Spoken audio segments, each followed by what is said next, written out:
joined Muhammad sallallahu alayhi wa sallam, Muhammad raised him up. And he gave him the highest position in the community, and that is the mu'adhin, to call people to pray.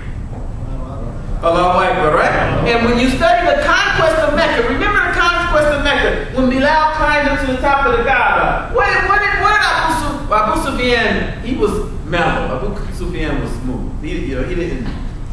Abu Sufyan was always a good politician. Okay? But there were others who said, my father was turn in his grave. Didn't use this language. I'm using the language you will understand. He said, my father would turn over in his grave to see Bilal on top of the Kaaba, calling you then. And one person actually said, bring him down from there. But Muhammad sallallahu alayhi wa sallam, he raised him up. But he is not the only one. Muhammad did not only accept solutions from his people. In one of the most trying times in the history of Muhammad sallallahu alayhi wa sallam and his community, there was a battle called Al-Ahzab or Al-Khundaq. And you have to appreciate this battle. Because they call it the Confederates, because you had Muhammad and his companions in Medina, and then you had a confederacy of all those who were against them. Those Jewish individuals that had been expelled from Medina, in one time or another, they went down to the Meccans, and they told the Meccans, we are about to attack Medina, and the Meccans said, okay, we're with you. And then they also went to the Najd. And if you know the Seerah of Muhammad, you know the Najd. The Najd was the hood. It was. And if you went in the Najd, you would get jacked. You would get jacked in the Najd. The Najd was not, you didn't play around the Najd. If you went in the Najd, you were strapped up. These were the true Arabs. These were the true Bedouin Arabs. And one of the problems with them is they would attack you one day, then you would go out looking for them and they would be nowhere because they were nomads.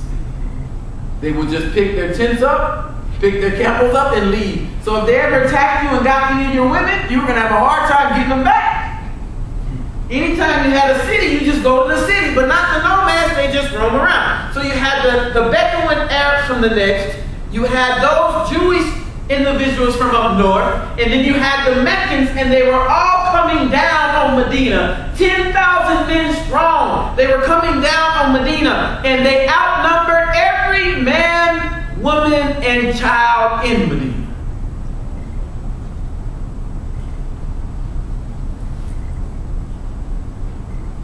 The Prophet did not know what to do. Sallallahu alayhi wa sallam. Of course, Allah could have said, revealed revelation to him and told him exactly what to do. But Allah wanted to teach us a lesson. So the Prophet called for shura, mutual consultation. And he said, what should we do? And different people gave their advice. Then one man named Salman al-Farsi. See, in those days, radiallahu anhu, may Allah be pleased with him, in those days you would get the name of where you were from. So like, if I was from Persia, I was Salman al-Farsi. If I was from Rome, I was Suhaib ar-Rumi. If I was from the Habashi, I was Bilal al-Habashi. So Salman al-Farsi, he says, Ya Rasulullah, in my country, when we're faced with a situation like this, we would dig a trench and make the trench be a protection. Salman was a Persian, and he was introducing something that was foreign to the Arab psyche. They didn't know these methods of war. And the Prophet Muhammad sallallahu alaihi wasallam, in his wisdom, he didn't say, no, this is what you do in Persia. We don't roll like this in Arabia. No. The Prophet said, Alhamdulillah, this is the plan. And if you know the Battle of Khundaq, it was this strategy of building the trench around Medina is the reason that they won that war. It never really turned into a battle because they couldn't get across the trench. And eventually they lost morale. And Allah sent, He sent the nature against them. He sent winds and storms against them. And they just lost morale and they left. If only we had that wisdom today. And that's why I commend your community here. In Houston, sometimes you can't get 10 Muslims in the same room without a fiqh argument. And if you're not careful, it will be a fiqh fight.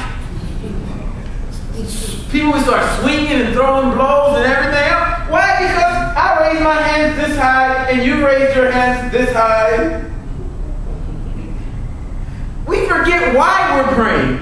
Because we get so caught up in the trappings of exactly how you're praying. And you forget the whole spirit of what you're doing. So let's continue to apply the example of our dear Prophet Muhammad sallallahu alaihi wasallam, and let's recognize the genius in everyone, and let's recognize the value in everyone, and let's allow everybody to feed our community, so we will continue to grow. Inshallah. Alhamdulillah. Alhamdulillah.